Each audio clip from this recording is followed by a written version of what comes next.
While our state is slowly opening back up, we are awaiting some resorts to be back in business. Of course, we know one thing for sure, Allegiant Stadium is on schedule, ready to open up at the end of July. That was the word today from the Stadium Authority Board as they held a virtual meeting.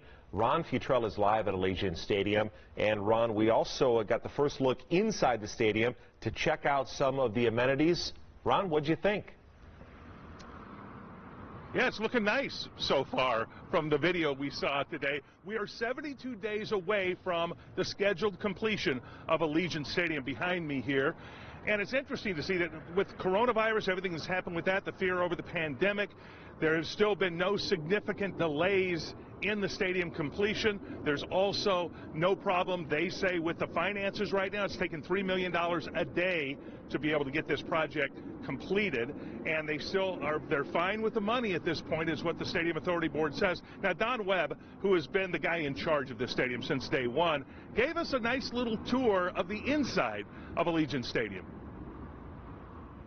Although not visible to the general public, back-of-house operations and security areas have been completed, and public restrooms and concession stands are nearing completion.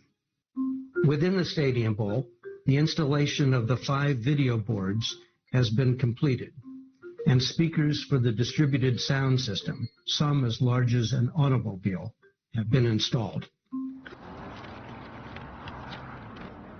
And we also got to look inside some of the suites. 5 suites that will be, I should say clubs that will be here. A number of suites will be in the stadium, but 5 separate clubs will be here. Got to look at that. They have 60% of the seats inside the stadium have been installed. They've also got scaffolding now on the north end, the other end of the stadium from where we're at, of the big Al Davis torch that's going to be lit on game days inside the stadium. So a lot to be done still. What we've got is an August 22nd, so 2 months away.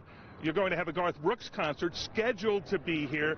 And, of course, the Raiders play their first game Thursday night, August 27th, against the Arizona Cardinals. I have to say scheduled with everything because we're still not sure with some of the coronavirus stuff that's going on right now of whether fans will be allowed and whether the games will go on as scheduled. Reporting live from Allegiant Stadium, Ron Futrell, 8 Sports Now.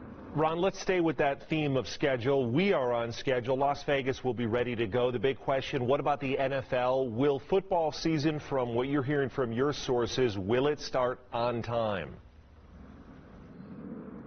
They're planning on it starting on time. Of course, there are a lot of variables in that at this point, but what they did this week that's significant is they've opened the offices up to some staff to be able to go into the offices to be able to work on stuff at this point. But the NFL, unlike the other major sports right now, I think will consider itself lucky if they can start on time without any delays because of the coronavirus fears. And they're on schedule at this point, I believe, to start on time. Brian? Thank you, Ron. Appreciate that live report from Allegiant Stadium. Denise? Well,